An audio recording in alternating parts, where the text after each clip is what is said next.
என் அன்பு குட்டி செல்லங்களுக்கு இயேசுவின் நாமத்தில் என் அன்பின் வாழ்த்துக்கள்.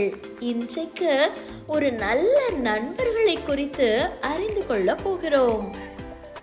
கோலியாத்துடன் போரிட்ட பிறகு தாவீது ராஜாவாகிய சவுலின் வீட்டில் வசிக்கும்படி கட்டளையிடப்பட்டார். தாவீது ஏற்கனவே இஸ்ரவேலின் ராஜாவாக சாமுவேலால் அபிஷேகம் பண்ணப்பட்டார் இல்லையா? தாவீது இஸ்ரவேலின் ராஜாவாகும் காலத்திற்கு கடவுள் அவரை தயார்படுத்தி கொண்டிருந்தார். தாவீதும் அரண்மனை பற்றியும் அதன் நிர்வாகங்களை பற்றியும் அறிந்து கொள்ள இந்த நாட்கள் மிகவும் தாவீதுக்கு உதவியது. சவுலுக்கு யோனத்தான் என்ற ஒரு மகன் இருந்தான். யோனத்தான் தாவீதை விட பல வயது மூத்தவராக இருக்கலாம். ஆனால் இருவருக்கும் நிறைய ஒற்றுமைகள் இருந்ததாக தெரிகிறது. அவர்கள் விரைவில் நண்பர்கள் ஆனார்கள். ஒன்றாக நிறைய நேரம் செலவிட்டார்கள். தாவீதும் யோனத்தானும் தங்கள் வில்லுகளால் அம்புகளை எய்த பயிற்சி செய்திருப்பார்கள் என்று நினைக்கிறேன்.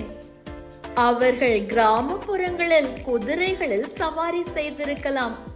தாவீது உணவு சாப்பிட்டு யோனத்தான் வாழ்ந்த அதே வீட்டிலேயே தூங்கினார். இருவரும் எப்பொழுதும் ஒன்றாகவே இருந்தனர்.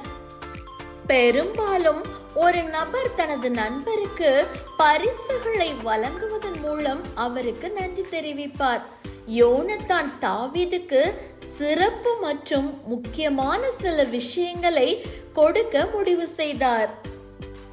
யோனத்தான் தாவீதுக்கு அவரோட கோட்டு, வால், வில், பெல்ட் எல்லாமே கொடுத்தாரு. நிச்சயமா இந்த பரிசுகள் தாவீதுக்கு மிகவும் சிறப்பு வாய்ந்தவை.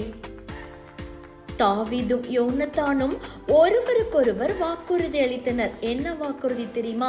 என்ன நடந்தாலும் அவர்கள் எப்போதும் நண்பர்களாக இருப்பார்கள் என்று ஒருவருக்கொருவர் உறுதியளித்தனர். அவர்கள் எப்போதும் ஒருவருக்கொருவர் உதவுவதாகவும் ஒருவருக்கொருவர் மற்றும் அவர்களின் குடும்பங்களை பராமரிப்பதாகவும் உறுதியளித்தனர். நீதிமொழிகள் 17:17 சொல்லுகிறது, சிநேகிதன் எல்லா காலத்திலும் சிநேகிப்பான் என்று. தாவீதும் யோனத்தானும் எல்லா காலத்திலும் சிநேகிதராய் இருந்தார்கள். தாவீதும் யோனத்தானும் உண்மையான நண்பர்கள். மகிழ்ச்சியின் காலத்திலும் சரி, துன்பத்தின் காலத்திலும் சரி, ஒருவருக்கொருவர் உண்மையான நண்பர்களாக இருந்தார்கள். என் அன்பு குட்டி செல்லங்களே, நல்ல நண்பர்களை உங்கள் வாழ்க்கையில தெரிந்திடுங்க. ஒருவருக்கொருவர் உண்மை உள்ளவர்களா இருங்க. எல்லா காலத்திலும் துன்பத்திலும் இன்பத்திலும் நல்ல சிநேகிதர்களா இருங்க.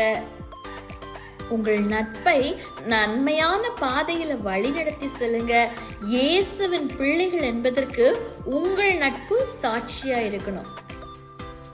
யோனத்தான் தாவீது போல நீங்களும் நல்ல நண்பர்களா இருப்பீங்களா? God bless you.